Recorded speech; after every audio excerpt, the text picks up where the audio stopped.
I'm Anna, 29 years old, and I've been married to David, who's 32, for 5 years now.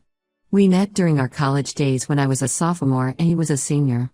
We hit it off immediately, bonding over our shared love for astronomy and nature hikes.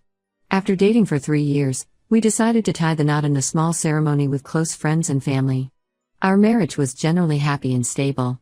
We both had steady jobs. I worked as a marketing coordinator for a local firm, while David was a software developer at a tech startup.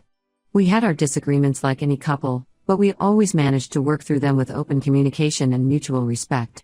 David's younger sister, Jessica, who's 26, has been a part of our lives since the beginning.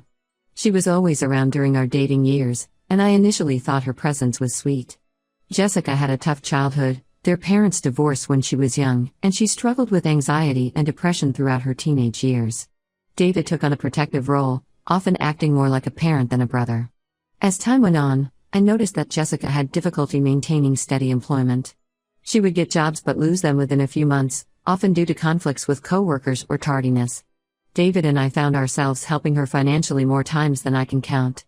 At first, I was okay with it, understanding the importance of family support. However, as it became a pattern, I started to feel uncomfortable with the frequency of her requests. Everything was going relatively well until a few months ago. David and I had just welcomed our daughter, Sophie, into the world. She was barely 3 months old when Jessica approached us for another loan. This time, it was for her rent. Normally, I might have considered it, but I was on maternity leave, and our finances were tighter than usual. David's job was just covering our essential expenses, and we were being careful with our spending. I explained to David that we couldn't afford to help Jessica this time.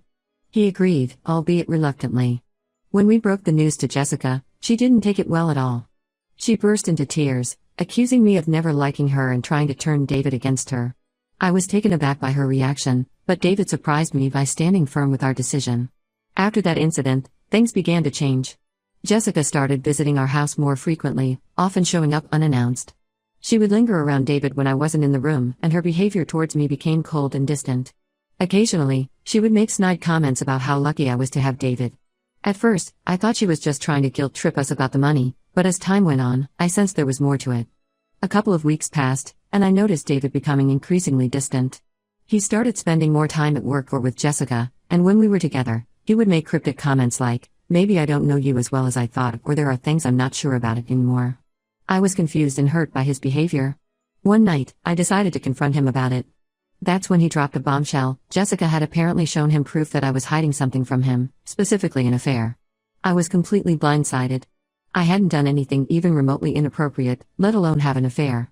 When I pressed him for details, David explained that Jessica had found messages on my social media from an old high school friend named Paul. Apparently, she had accessed my phone when I left it unattended during one of her visits. I was shocked that he was taking this seriously. The truth was, Paul and I had reconnected over social media a few months ago, but our conversations were entirely innocent. We had caught up on each other's lives, shared a few old memories, and that was it. I hadn't even seen Paul in person since high school graduation. I immediately showed David the full conversation thread, hoping to clear things up. However, he still wasn't convinced. He said Jessica had heard rumors from someone that I had been meeting up with Paul behind his back. I was furious that he would even consider such a ridiculous accusation, especially coming from Jessica, who had clear issues with me.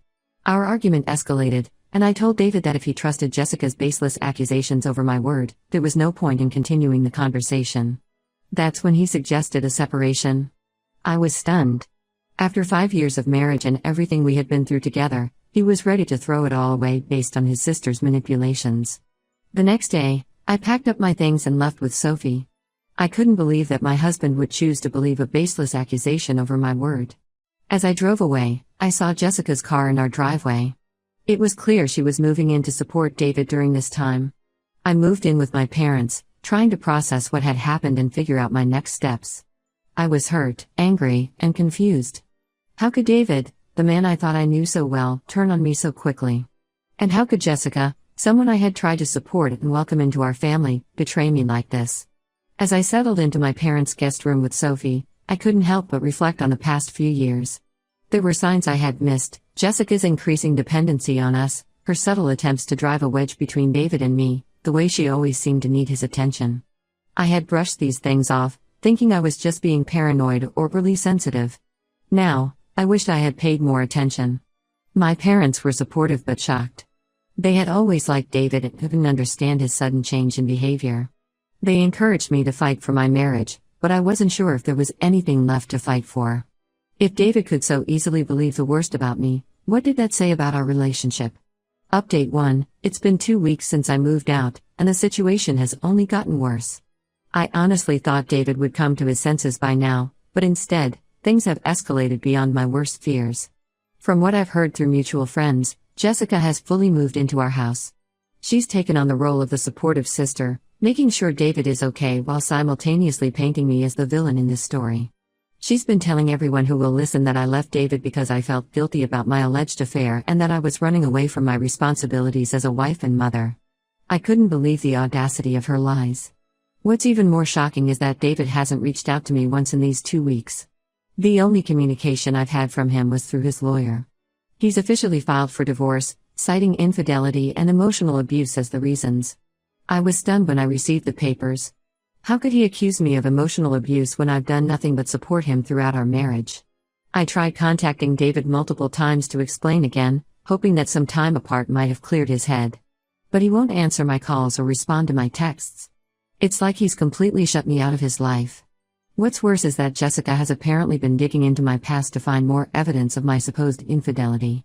She found old photos of me and Paul from high school and showed them to David as proof of our long-standing relationship.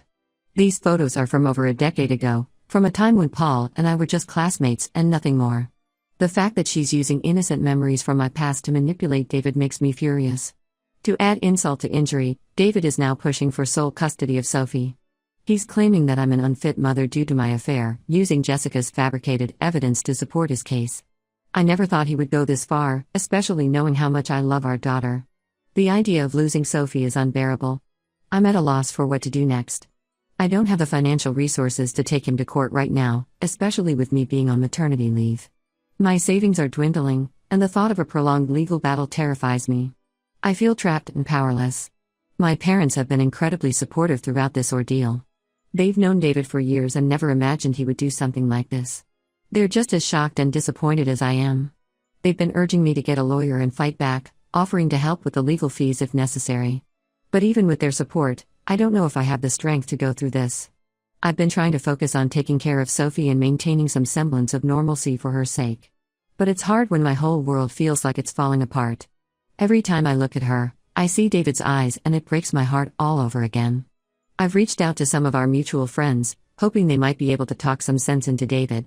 But most of them seem to be caught in the middle, not wanting to take sides. A few have privately expressed their support for me, but they're hesitant to get involved directly. It's made me realize how isolating this whole situation is. As the days go by, I find myself alternating between anger and despair. One moment, I want to fight with everything I have to clear my name and keep my daughter. The next, I feel overwhelmed by the enormity of the situation and want to give up.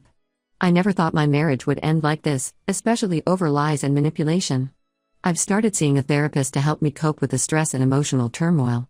It's helping a little, but there's still a long way to go. For now, I'm taking it one day at a time, focusing on being the best mother I can be to Sophie, and trying to gather the strength to face whatever comes next. Update 2: Last week, I finally decided to confront Jessica directly. I couldn't let her continue destroying my life without standing up for myself. I waited for a day when I knew David would be at work and went over to the house. When Jessica answered the door, she had her usual smug look on her face. I told her I knew what she was doing and that she needed to stop lying to David. To my surprise, Jessica didn't deny anything. In fact, she admitted to fabricating the whole story about my affair. She said she did it because she was tired of me always being the perfect wife and wanted David all to herself. She felt that I had taken David away from her, and she didn't want to lose her best friend. Then she said something that made my stomach turn. She admitted that she had feelings for David that went beyond sisterly affection.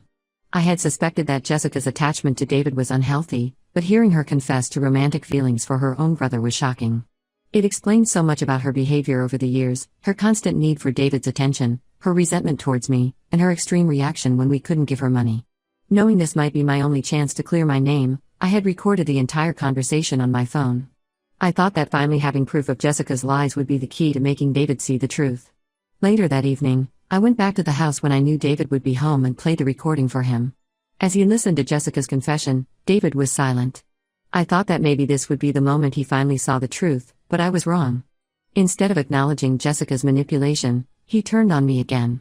He accused me of manipulating Jessica into making a false confession and said he didn't believe anything she said in the recording. I couldn't believe what I was hearing. It was like I was living in some bizarre alternate reality where nothing I did or said mattered.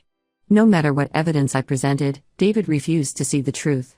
He was completely under Jessica's control, and nothing I could do seemed capable of breaking that hold. Realizing that there was no way to reason with David, I left the house feeling defeated. It was clear that my marriage was truly over, not because of any wrongdoing on my part, but because of David's inability to see the truth. The next day, I officially hired a lawyer to fight for custody of Sophie. I'm terrified of what might happen, but I know I have to do everything in my power to protect my daughter. My lawyer has assured me that we have a strong case, especially with the recording of Jessica's confession, but I'm still worried. David has more financial resources than I do, and I'm afraid he might try to use that advantage against me. As I prepare for the legal battle ahead, I can't help but wonder how things got to this point. How did the man I loved and trusted become so blinded by his sister's lies? And how did I miss the signs of Jessica's unhealthy attachment for so long? Update 3, the divorce is almost finalized now, and it's been a difficult journey. David is still fighting for sole custody of Sophie, but my lawyer has been working tirelessly to gather evidence to prove that I'm a fit mother. The recording of Jessica's confession has been crucial in building our case. I haven't spoken to David directly since the confrontation with Jessica. All communication has been through our lawyers. Honestly, I don't think I ever want to speak to him again. The trust between us has been completely shattered, and I don't see any way to rebuild it. About a month ago, Jessica moved out of the house. I heard through mutual friends that David finally started to see through some of her lies. Apparently, she slipped up and contradicted herself one too many times, and even David couldn't ignore it anymore. However, by then, the damage was already done. Despite realizing Jessica's manipulation, David is still pushing forward with the divorce. It's clear that there's no chance of reconciliation between us. I've made the decision to go no contact with both David and Jessica after the divorce is finalized. It's been emotionally exhausting dealing with their toxic behavior, and I refuse to let them ruin my life any further. I need to focus on healing and building a new life for myself and Sophie. The custody battle is ongoing, but my lawyer is optimistic. We've presented evidence of my capabilities as a mother, including testimonies from friends and family. The recording of Jessica's confession has also helped to discredit many of David's claims about my character. I've started looking for a new job, knowing that I'll need to support myself and Sophie once everything is settled. It's scary to think about starting over, but I'm also feeling a sense of relief. For the first time in months, I feel like I'm taking control of my life again. My parents have been my rock throughout this entire ordeal. They've helped with childcare, supported me emotionally, and even assisted with some of the legal fees. I don't know what I would have done without them. As I look towards the future, I'm focusing on rebuilding my life and creating a stable, loving environment for Sophie. It's going to be challenging, but I'm determined to move forward without David and Jessica's toxic influence. I'm learning to trust myself again and recognize my own strength. This experience has been incredibly painful, but I'm hopeful that Sophie and I will come out stronger on the other side.